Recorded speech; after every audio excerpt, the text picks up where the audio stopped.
Good afternoon and welcome to the Demolition Daily LiveStream, number 19.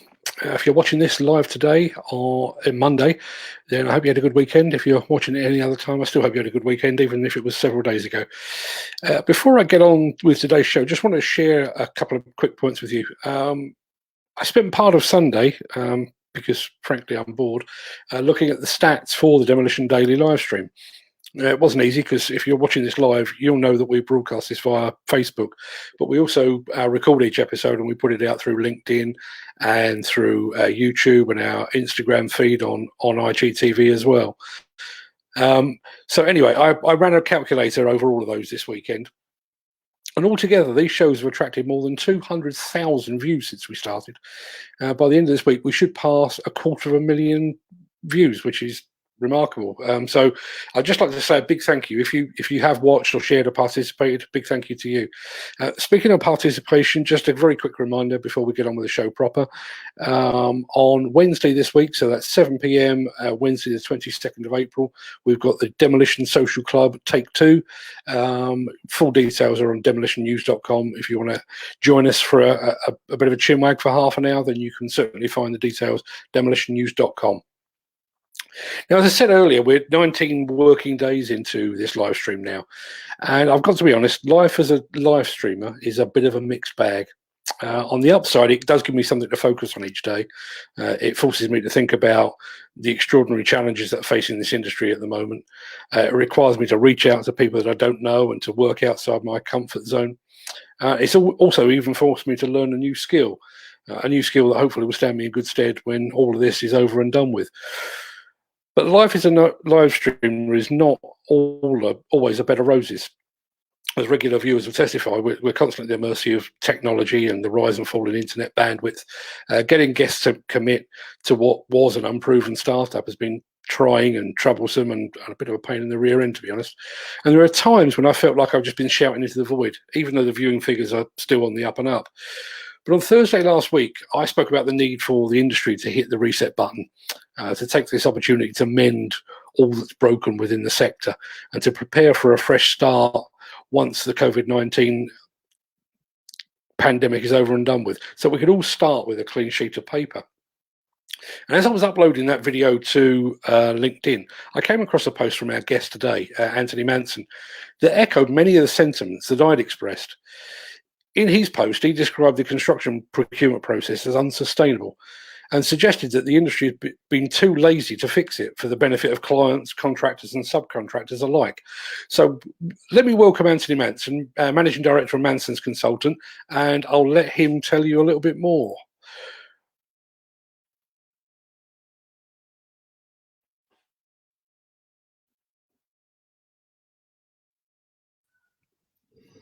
Good afternoon, Anthony. Hi, Mark. How are we doing? Yeah, not too bad at all.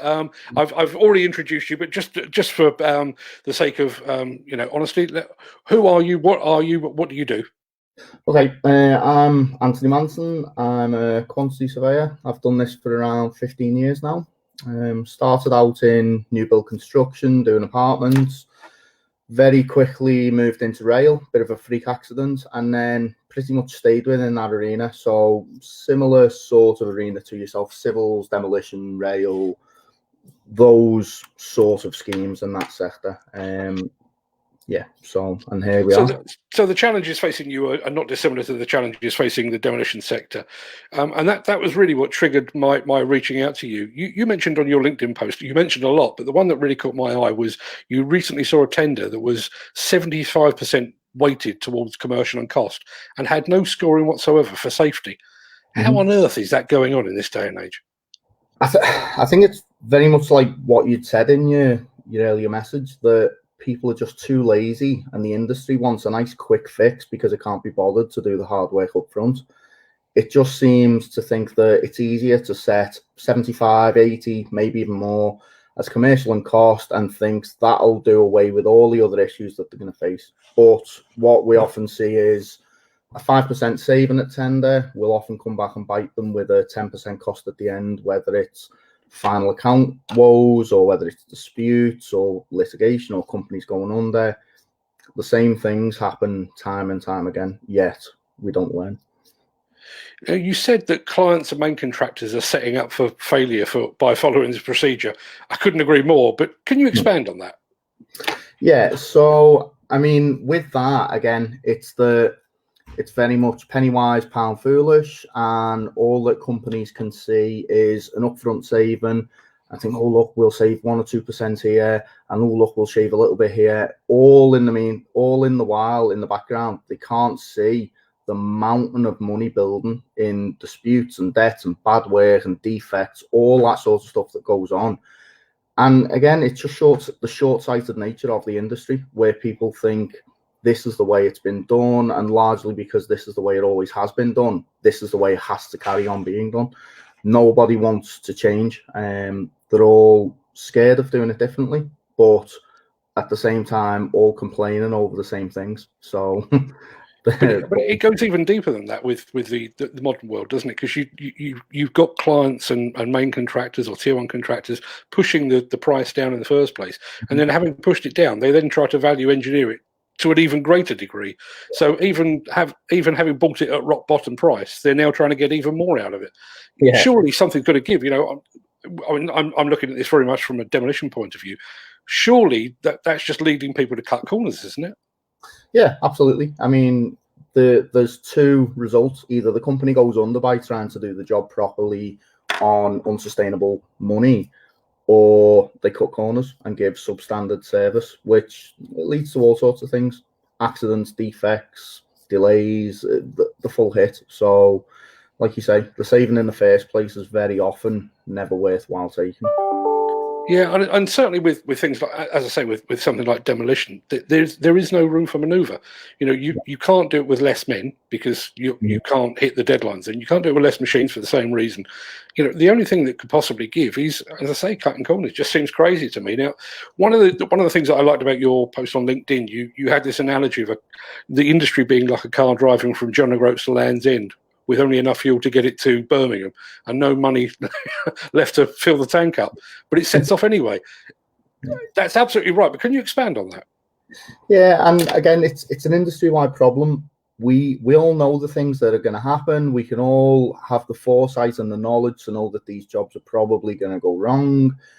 Everybody in a senior position at these big organizations, particularly in sectors such as demo, rail, civil engineering, all the big infrastructure jobs that go on, they all know from past mistakes that these jobs can't be done at that price or in that time scale or in this methodology, whatever that is, yet they still do anyway. So they know that the car's half empty, but what they'll say is, oh, let's just set off anyway and see how we go. Now, they know 9 times out of 10 it's going to go the same way, but they still try and hope for a different outcome.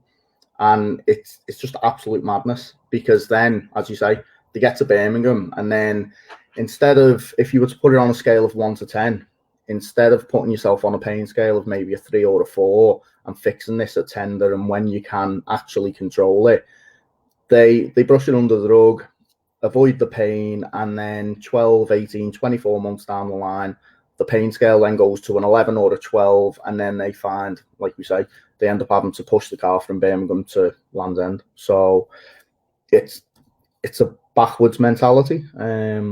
It always has been, and yet it just seems never to be changing. Now, as I say, my original spiel on this was the fact that now is an opportunity for us to change. You know, we can all take a breath, we can all take a step back and hit the reset button and possibly go back to work in a new way, a new frame of mind, and so on. Can we do that? Is that possible, or is it just a complete mindset failure? I think we can, but I don't think we will. Not in the amount and scale that we need to see any actual positive movements.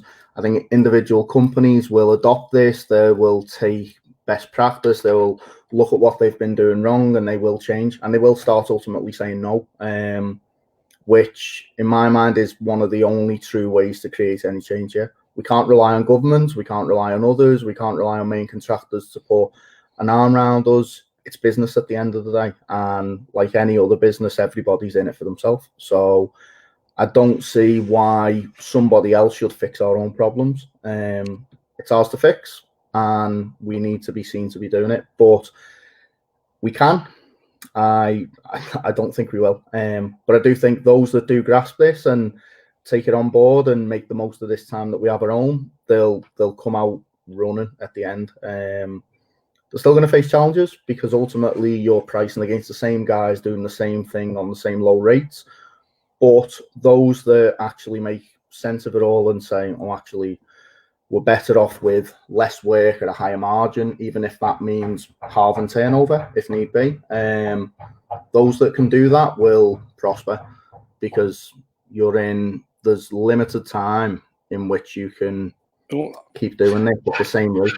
Yeah, I think one of my concerns with this is the fact that we've been through the COVID crisis, or we're still in the midst of it as we're speaking now, and I do get the very distinct impression that a lot of sites are remaining open at the insistence of, ultimately the banks, but the clients and the tier one contractors, and I think that's proved beyond reasonable doubt that subcontractors and demolition contractors among them don't actually have the power, the heft, the lobby to be able to go back to those that sit above them and say things have got to change. Because if that were the case, surely they'd be closing sites right now and going home, putting their feet up for a few weeks.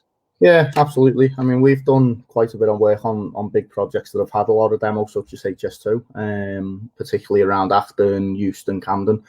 And even then, you've got household names in demolition, all working, but ultimately all facing the same problems and falling into the same pitfall. So you'd imagine some of these firms are as big as the tier ones, but still they seem to have no leverage.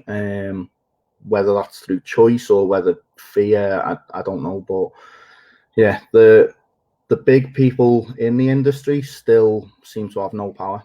And like you say, demolition is where it all starts. So if they can't get it right, who can? Is that a problem, the fact that, and I guess we've done it to ourselves, but the industry kind of operates in silos, doesn't it?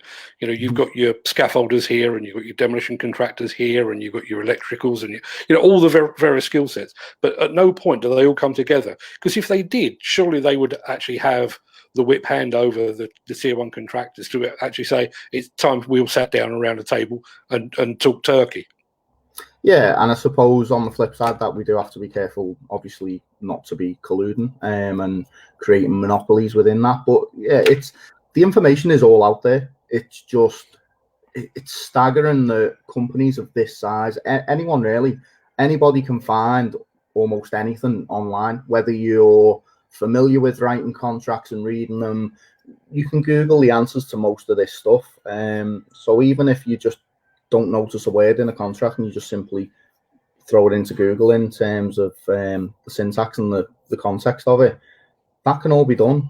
But still, it's not. The mentality is still bury your head in the sand and just hope that it all works out for itself. Well, all I can say is fingers crossed that a few people do take notice and we do actually see an improvement. Unfortunately, I'm in the same camp as you. I'd like to see it, but I don't actually, I don't hold out too much hope. Yeah, yeah, we'll see. Yeah, absolutely. Okay, Anthony, look, thanks ever so much for your time today. If our viewers or listeners want to find you, where do they go? Where do they look? Best place to find me is probably on LinkedIn. So if you search for me, Anthony Manson, or if you search the company, Manson's Consulting, you'll find plenty of content on there and you can drop me a message or send us an email. That's fantastic. Anthony, thanks ever so much for your time today. I'll let you go back and look over some really strangely worded contracts. I'll speak to you again soon. Cheers, mate. Thanks. Bye. Cheers. No great surprise there. It's more or less how I expected that conversation to go, to be honest. I think Anthony's highlighted it. I've highlighted. I think the industry knows.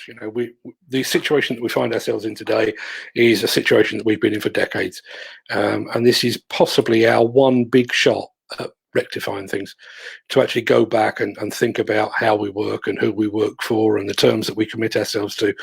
If we don't do it now, we never will. And unfortunately, my feeling is a lot of people never will. That will just be the way they go. But this is our opportunity. There's a big reset button there. There's an awful lot of work coming up or coming down the pipeline. £20 billion worth in the last 2 months has been given the green light. And a lot of that will start with demolition. If ever there was a time for demolition contractors to make their feelings felt, and to make their voices heard. Now is that time. So think about it long and hard. Think about how you're going to work and where you're going to work, and perhaps more importantly, who you're going to work for. I'm going to call it a day now because I've got another call coming in at some point in about half an hour's time, and I need to get ready for that. But just a very quick reminder, I've already said it once, but I'm going to say it again. Demolition Social Club, we've had more people sign up for it this time than we did last time. It's taking place on Zoom, which is at best sketchy, but we're going to give it a go. It's 7 o'clock on Wednesday night. We'd love to see you there. The more people we can get on board, the better. Our chat room will take 100 people. I don't honestly expect 100 people, but it would be fantastic to see as many of you as we can. I'm certainly expecting attendees from Australia, from the States, from Spain as well. We've had notification that guys from those places are coming along. Obviously, I'd love to see a few Brits on there. So put that in your diary and hopefully join us at 7 o'clock on Wednesday. Thanks ever so much for your time today. Thanks to Anthony for his time taking part today. A lot of food for thought there. I hope you take it on board. As ever, stay safe, look after yourselves, look after each other, look after your friends, your family and your colleagues. And I will see you again at 3 o'clock tomorrow for Demolition Daily Livestream number 20. Can't believe they've allowed us to do 20, but I look forward to seeing you there. All the best. Cheers now.